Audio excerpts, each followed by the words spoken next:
Brought to you by LaunchPod Media.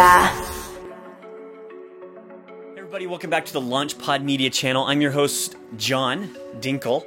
You can find me on Twitter and Instagram at The Dinklist, and today we're going to be talking about careful calculations. So, full disclosure, I'm a nerd. I like reading RSS feeds and looking up analytics and looking at the detailed little numbers that actually make podcasts grow. If I can find that little tiny bar or little tiny word that can make my podcast go a little bit farther or get my podcast on one more platform to make my podcast get more downloads and listens, I'm going to do it. And so because of that, I've learned a lot about podcast algorithms, and that's what actually makes my company, LaunchPod Media, so successful, is because we focus in on those little tiny details that make your podcast do super, super well. Today, I'm going to be talking about how to take those little tiny details that you have and how to turn those little tiny details and what to watch for so your podcast can be extremely successful in the long run. And that's the first thing I like to clarify. Podcasting is not a short-term plan. You don't just go to Twitter and just tweet one time and expect it to just take off. You don't go to Instagram, post one photo, unless you're the egg and expect your Instagram to take off. You don't go to Facebook, start a group, and then add one person and expect your mom to support all of your content and pay to get into your group. And if you do, you're a loser and I judge you. That being said, you have to understand that podcasting is a long-term plan. Take your plan from part 1 to part Z and take it one step at a time and expect to pivot and grow along the way. You're not the same person you were last year, and your podcast shouldn't be the same exact show as it is a year ago or a year from now. So make sure your podcast and the solution that you're using for your podcast is actually following that plan, that it can change and adjust as you move to the future. That being said, there are a couple of interesting things that you can do to make your podcast a little bit more successful, and the first thing comes from your audience. So, as you should understand, is your podcast is a two-way street. You're always talking and somebody is listening, just like in a good conversation. Except usually in a good conversation, the other person talks back, and if you're not doing that, you should probably be careful. But in this type of situation, you want to make sure that you're listening to what your audience wants. That being said, do you know exactly who your audience is? Do you know their names, for example? Do you know where they're from?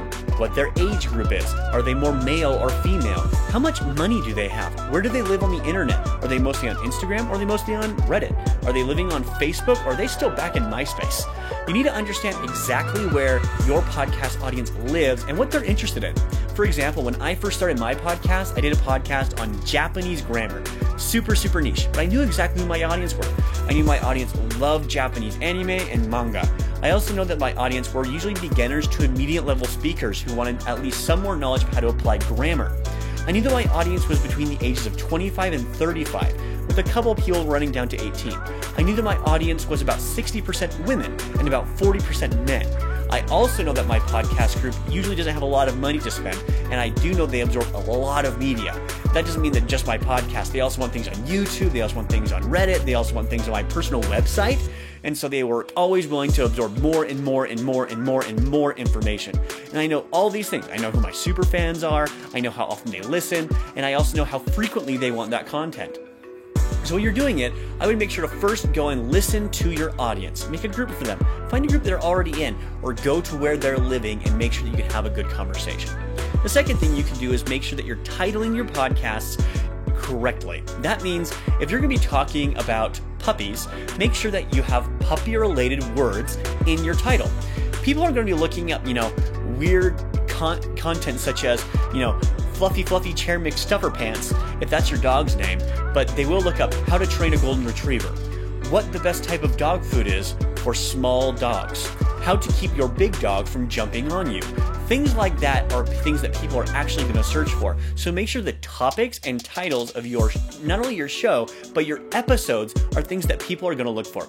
You can choose whatever cute name you want for your show, but make sure that there are words in it that are going to help people find you.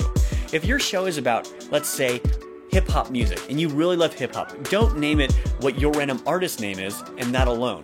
You may have a really, really clever name, like The Dinklist, but unless people know who you are, they're never going to find you. So make sure that you have The Dinklist, and you may have hip-hop, mixing, and audio playing. And if you do like that, make sure to check out my co-founders podcast, seen right here on the screen, DK Mixing Music, super, super cool podcast. That being said, once you have your titles down, and you also know who your audience is, there are a couple more little things that you can do just to give yourself a little tiny edge as you move forward. And that is creating a media bank. When you're trying to do little tiny things to make your podcast become successful, you want to be able to track your statistics and download rates over time and make sure that you're constantly moving up and to the right. I try to make sure all my podcasts are growing between 20 to 50% every single month. That way I make sure I'm always being true to my audience and I'm advertising my podcast correctly. That also means that my keywords that are searchable on Google, for example, are also the right words in my titles and in my show. But when I'm also doing my podcast, I make sure I have good show notes. I also make sure I have transcripts and blog posts to make sure my podcast is successful that way, and that I'm sharing it successfully on social media. So make sure you know how to distribute your content, and if you want to learn more about distributing content, we're going to be talking about that next week on this channel, because every single week I talk about how to make your podcast more successful and little tiny tips and tricks like today, how to make your podcast slowly grow over time. Because podcast is a long-term strategy. This next video that you're going to be able to see us do is actually going to go deeper into this. We're going to talk about super cool analytic things and super cool things that you can do to your feed to make it a lot more successful. Make sure you pay attention and smash that like button. If you don't like us and you don't tell us, I'm never going to know, guys. So please show me some love, and I'll see you guys later.